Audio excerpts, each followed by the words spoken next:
You're under a tight deadline. You need to get to work immediately on this project, so you decide to skip the pre-planning process.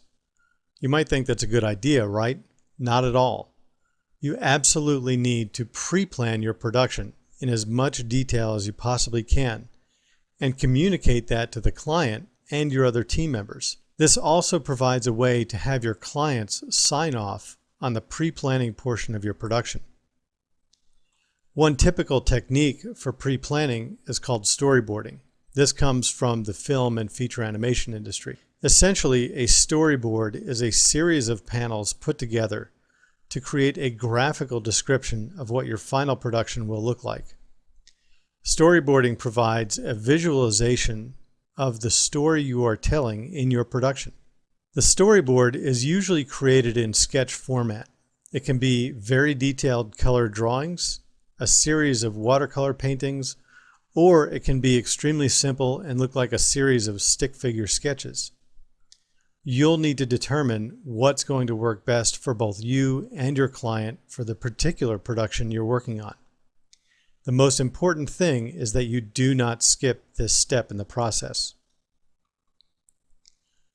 The level of detail that goes into the storyboard is again dependent on how well you know the client, how well they trust you, whether or not you've done this type of work before, and how complex the production is going to be.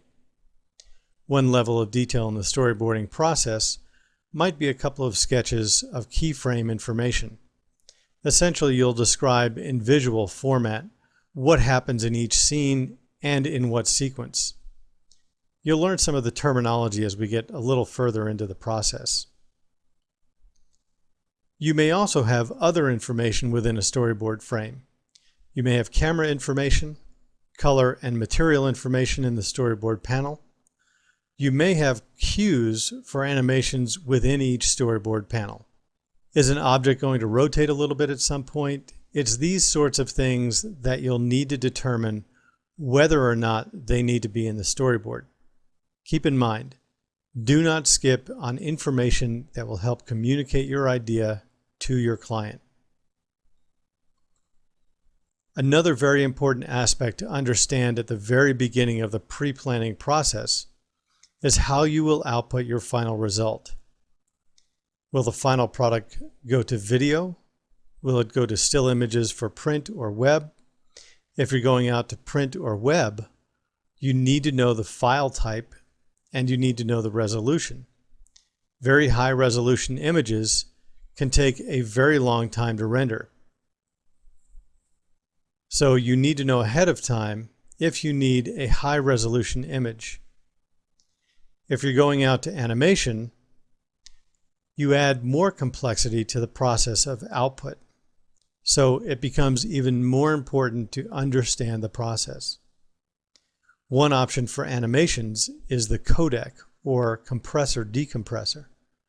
The codec handles the compression of still images into a single animation file.